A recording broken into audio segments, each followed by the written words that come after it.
ಸ್ವಾದ ಸರೋವರಕ್ಕೆ ಸ್ವಾಗತ. ನಾನು ಲತಾ ಜಯರಾಮ್. ನಮಸ್ಕಾರ ವೀಕ್ಷಕರೇ. ಇವತ್ತು ನಾನು ರೆಸ್ಟೋರೆಂಟ್ ಸ್ಟೈಲ್ ಅಂದ್ರೆ ಹೋಟೆಲ್ ಸ್ಟೈಲ್ ಸೂಪು ಮನೇಲೆ ಹೇಗೆ ಮಾಡಬಹುದು ಅಂತ ತೋರಿಸ್ತಾ ಇದ್ದೀನಿ. ಅದು ಯಾವ ಸೂಪ್ ಅಂದ್ರೆ ವೆಜ್ ಸ್ವೀಟ್ ಕಾರ್ನ್ ಸೂಪ್. ಅಂದ್ರೆ ವೆಜಿಟೇಬಲ್ಸ್ ಮತ್ತೆ ಸ್ವೀಟ್ ಕಾರ್ನ್ ಹಾಕಿ ಮಾಡೋ ಸೂಪು. ಬಹಳ ಸುಲಭವಾಗಿ ಮಾಡ್ಕೋಬಹುದು, ಬಹಳ ರುಚಿಯಾಗಿರುತ್ತೆ ಮತ್ತೆ ದೇಹಕ್ಕೂ ಒಳ್ಳೆ ಆರೋಗ್ಯ ನೀಡುತ್ತೆ. ಸೊ ಆರೋಗ್ಯಕರವಾದ ಸೂಪ್ ಅಂತ ಹೇಳ್ಬೋದು. ಈ ಸೂಪ್ನ ಹೇಗೆ ಮಾಡೋದು ಅಂತ ನಾನು ನಿಮಗೆ ಸ್ಟೆಪ್ ಬೈ ಸ್ಟೆಪ್ ಹೇಳ್ತೀನಿ. ದಯವಿಟ್ಟು ವಿಡಿಯೋನ ಮಿಸ್ ಮಾಡದೆ ನೋಡಿ. ಈಗ ಮಾಡೋಣ ವೆಜ್ ಕಾರ್ನ್ ಸೂಪ್ನ. Sweet veg corn soup. Sweet corn vegetable soup ಮಾಡೋಕ್ಕೆ ಎಲ್ಲದಕ್ಕಿಂತ ಮೊದಲು ನಾವು ಪ್ಯಾನಿಗೆ ಒಂದು ಅರ್ಧ ಟೀ ಸ್ಪೂನ್ ಅಷ್ಟು ಎಣ್ಣೆ ಹಾಕೊಳ್ಳೋಣ. ಎಣ್ಣೆ ಒಂದು ಸ್ವಲ್ಪ ಬಿಸಿ ಆಗಲಿ. ಬಿಸಿ ಆದಮೇಲೆ 1 ಟೇಬಲ್ ಸ್ಪೂನ್ ಅಷ್ಟು ಬಟರ್.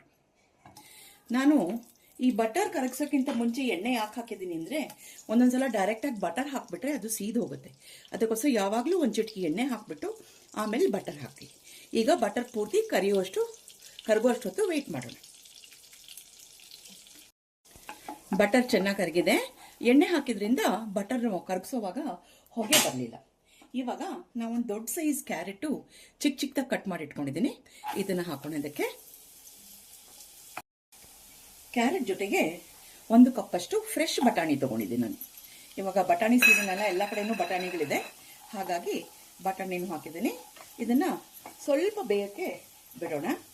ಇದ್ರ ಜೊತೆಗೆ ಮುಸ್ಕಿನ ಜೋಳ, ಈಗ ಮುಸ್ಕಿನ ಜೋಳ ಸೀಸನ್ ಶುರುವಾಗಿದೆಯಲ್ಲ, ಹಾಗಾಗಿ ಫ್ರೆಶ್ ಮುಸ್ಕಿನ ಜೋಳ ತೊಗೊಂಡ್ಬಂದಿದ್ದೀನಿ. ಅದನ್ನು ಹಾಕೋಣ. ಅದು 1 ಕಪ್ಪಷ್ಟು, 1 ಮುಸ್ಕಿನ ಜೋಳ ಪೂರ್ತಿ ಇದೆ. ಇದನ್ನು ಹಾಕಿ ಈ ಬೆಣ್ಣೆನಲ್ಲೇ ಬೇಯಬೇಕಿದು. ಅಷ್ಟವರೆಗೂ ಇದನ್ನು ಒಂದು ಸ್ವಲ್ಪ ಮುಚ್ಚಿಟ್ಬಿಡೋಣ. ಈಗ ಈ ಸ್ವೀಟ್ ಕಾರ್ನು, ಬಟಾಣಿ ಮತ್ತು ಕ್ಯಾರೆಟ್ 3 ಪದಾರ್ಥಗಳು ಈ ಬೆಣ್ಣೆನಲ್ಲಿ ಚೆನ್ನಾಗಿ ಬೇಯಬೇಕು. ಸ್ವಲ್ಪ ಹೊತ್ತು ಇದನ್ನು ಮುಚ್ಚಿಟ್ಬಿಡೋಣ. ನೀರೇನು ಹಾಕೋದು ಬೇಡ. ಸ್ವಲ್ಪ ಬೆಂದಾದಮೇಲೆ ಆಮೇಲೆ ಒಂಚೂರು ನೀರು ಹಾಕೋಣ. ಅರ್ಧ ಬೆಂದಿದೆ.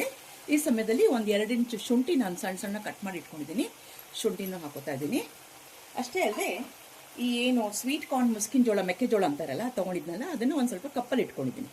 ಇದು ಪೂರ್ತಿ ಬೇಯೋದ್ರೊಳಗೆ ಇದನ್ನು ಮಿಕ್ಸರ್ಗೆ ಸ್ವಲ್ಪ ನೀರು ಹಾಕಿ ಸ್ವಲ್ಪ ನುಣ್ಣಗೆ ಟೇಸ್ಟಾಗಿ ಮಾಡ್ಕೊಂಡು ಬರೋಣ.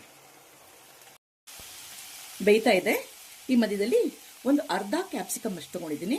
ಅದನ್ನು ಸಣ್ಣಕ್ಕೆ ಹಚ್ಕೊಂಡಿದ್ದೀನಿ. ಈ ಕ್ಯಾಪ್ಸಿಕಮ್ ಹಾಕಿದ್ರೆ ಸೂಪ್ ಒಳ್ಳೆ ಘಮ ಅನ್ನತ್ತೆ. ಅದಕ್ಕೋಸ್ಕರ ಕ್ಯಾಪ್ಸಿಕಮ್ ಸೇರಿಸ್ಕೊಂಡಿದ್ದೀನಿ. ಈ ಕ್ಯಾಪ್ಸಿಕಮ್ ಸೇರಿಸ್ಕೊಂಡ್ಮೇಲೆ ಸ್ವೀಟ್ ಕಾರ್ನ್ನ ನಾನು ಮಿಕ್ಸರ್ ಜಾರಿಗೆ ಹಾಕೋತೀನಿ ಅಂತ ಹೇಳಿದ್ನಲ್ಲ, ನೋಡಿ ಮಿಕ್ಸರ್ ಜಾರಿಗೆ ಹಾಕ್ಕೊಂಡು ಇದನ್ನು ಹೀಗೆ ನೈಸ್ ಪೇಸ್ಟಾಗಿ ಮಾಡ್ಕೊಂಡಿದ್ದೀನಿ. ಈ ಪೇಸ್ಟ್ನ ಇವಾಗ ಇದ್ರ ಜೊತೆಗೆ ಸೇರಿಸ್ಬಿಡೋಣ. ಸೇರಿಸ್ಬಿಟ್ಟು ಜಾರ್ಗೂ ಒಂಚೂರು ನೀರು ಹಾಕ್ಬಿಟ್ಟು ಅದನ್ನು ಇದರೊಂದಿಗೆ ಸೇರಿಸೋಣ. ಜಾರಿಗೆ ನೀರು ಹಾಕ್ಕೊಂಡಿದ್ದೀನಿ. ಅದನ್ನು ಇದಕ್ಕೆ ಸೇರಿಸ್ಬಿಟ್ಟು ಒಂದು ಮಿಕ್ಸ್ ಮಾಡಿ ಮತ್ತೆ ಸ್ವಲ್ಪ ಹೊತ್ತು ಮುಚ್ಚಿಡೋಣ.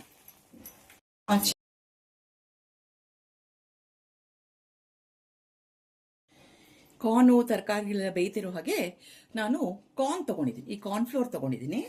ಈ ಕಾರ್ನ್ಫ್ಲೋರ್ನ 2 ಸ್ಪೂನಷ್ಟು ತೊಗೊಂಡಿದ್ದೀನಿ ನೋಡಿ. ಇದನ್ನು ತಣ್ಣೀರು ಸೇರಿಸಿ ಒಂದು ತಿಕ್ಕು ಪೇಸ್ಟ್, ಹಾಗೆ ಸ್ಲರಿ ಅಂತೀವಿ ನಾವು ಅದನ್ನು. ಅಂದರೆ ತುಂಬ ತಿಕ್ ಬೇಡ, ನಮ್ಮ ದೋಸೆ ಹಿಟ್ಟಿನಂಗೆ ಹಾಗೆ ಮಾಡಿಕೊಂಡು ರೆಡಿ ಮಾಡಿ ಇಟ್ಕೊಳ್ಳೋಣ. ಚೆನ್ನಾಗಿ ಕುದೀತಾ ಇದೆ. ಇವಾಗ ರುಚಿಗೆ ತಕ್ಕಷ್ಟು ಉಪ್ಪು ಹಾಕೊಳ್ಳೋಣ.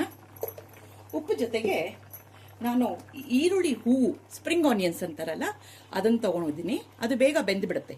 ಅದಕ್ಕೆ ಇದನ್ನು ಕಡೆಗೆ ಆ್ಯಡ್ ಮಾಡೋಣ. ಇದೊಂಥರ ಫ್ಲೇವರ್ ಕೊಡುತ್ತೆ. ಇದಕ್ಕೆ ಹಾಕಿ ಇನ್ನೊಂದು ಸ್ವಲ್ಪ ಹೊತ್ತು ಮುಚ್ಚಿಡೋಣ.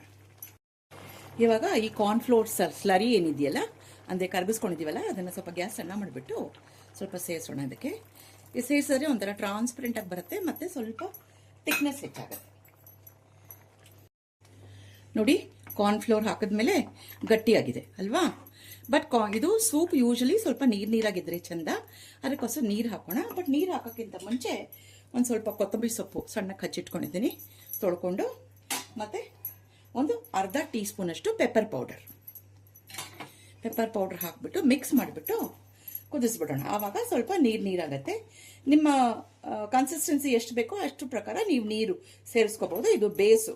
ಯೂಶಲಿ ರೆಸ್ಟೋರೆಂಟ್ಗಳೆಲ್ಲ ಪೂರ್ತಿ ಸ್ವೀಟ್ ಕಾರ್ನ್ ಸೂಪ್ ಅಂದರೆ ನೀರಾಗೆ ಕೊಡ್ತಾರೆ. ಅವ್ರು ಇದನ್ನು ಬೇಸ್ ಮಾಡಿ ಇಟ್ಕೊಂಡ್ಬಿಟ್ಟು ಆಮೇಲೆ ಅದಕ್ಕೆ ಬಿಸಿನೀರು ಹಾಕಿ ಬೇಕಾದರೆ ಉಪ್ಪು ಬೆರೆಸ್ಬಿಟ್ಟು ಕೊಡ್ತಾರೆ ನಿಮಗೆ. ನೀವು ಅಷ್ಟೇ ನೀರು ಹಾಕಿದ್ಮೇಲೆ ಉಪ್ಪು ನೋಡಿ ಕಡಿಮೆ ಇದೆ ಅನ್ಸಿದ್ರೆ ಮತ್ತೆ ನೀವು ಇದನ್ನು ಹಾಕೋಬಹುದು. ಇವಾಗ ಒಂದು ಸ್ವಲ್ಪ ನೀರು ಸೇರಿಸೋಣ.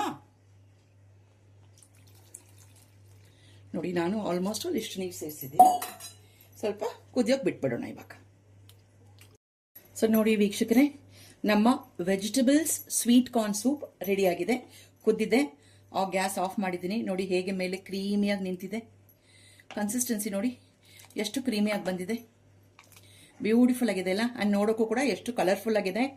ಒಳ್ಳೆ ಸುವಾಸನೆ ಬರ್ತಾ ಇದೆ, ಒಳ್ಳೆ ಪರಿಮಳ ಬರ್ತಾ ಇದೆ. ನೋಡಿ, ಇದು ಮನೆಯಲ್ಲೇ ಸುಲಭವಾಗಿ ಮಾಡ್ಕೋಬಹುದು. ಇದೇ ನೀವು ಹೋಟೆಲಲ್ಲಿ ಹೋಗಿ ತಿಂದರೆ 1-2 ದುಡ್ಡು ಖರ್ಚು ಮಾಡಬೇಕಾಗತ್ತೆ. ಅಥವಾ ನೀವು ಸ್ವಿಗ್ಗಿ ಝೊಮ್ಯಾಟೊನಲ್ಲಿ ತರಿಸಿದ್ರು 1-2 ದುಡ್ಡು ಖರ್ಚಾಗುತ್ತೆ. ಅದ್ರ ಬದಲು ಸ್ವಲ್ಪ ಪೇಷನ್ಸ್ ಇಟ್ಕೊಂಡು ವೆಜಿಟೇಬಲ್ಸ್ ಕಟ್ ಮಾಡಿ ಮನೇಲೇ ಮಾಡ್ಕೊಳ್ಳಿ. ಆರೋಗ್ಯಕರವಾದ ಆಹಾರ, ಎಲ್ಲ ವೆಜಿಟೇಬಲ್ಸು ಸೇರುತ್ತೆ. ಮಕ್ಕಳುಗಳು ಸೂಪ್ ಅಂದರೆ ಬಹಳ ಇಷ್ಟ ಆಗುತ್ತೆ. ನೀವು ಯಾವುದೇ ಡಿಶ್ ಮಾಡಿದ್ರು ಅದಕ್ಕೆ ಸೈಡ್ ಡಿಶ್ ಆಗಿ ಕೂಡ ಇದನ್ನು ನೀವು ತಿನ್ಬೋದು. ಮಕ್ಕಳು ಒಂದೊಂದ್ಸಲ ತರಕಾರಿಗಳು ತಿನ್ನಲ್ಲ ಅಂತಾರಲ್ಲ, ಆ ಟೈಮ್ ಒಳಗೆ ನೀವು ಈ ಥರ ಸೂಪ್ ಮಾಡಿ ತಿನ್ಬೋದು. ನೀವು ಮನೇಲಿ ಮಾಡ್ಕೋತೀರಾ ಅಂದ್ಕೊಂಡಿದ್ದೀನಿ. ಇಷ್ಟು ಹೇಳಿ ನಾನು ಈ ವಿಡಿಯೋನ ಮುಗಿಸ್ತೀನಿ. ದಯವಿಟ್ಟು ಪೂರ್ತಿ ವಿಡಿಯೋನ ನೋಡಿ. ಮತ್ತು ನಮ್ಮ ಸ್ವಾದ ಸರೋವರ ಚಾನಲ್ ಯಾರ್ಯಾರು ನೋಡ್ತಾ ಇದ್ರು, please like, share, subscribe and support us. ಮುಂದಿನ ವಿಡಿಯೋ ಸಿಗೋಣ. ಅಷ್ಟವರೆಗೂ ನಮಸ್ಕಾರಗಳು.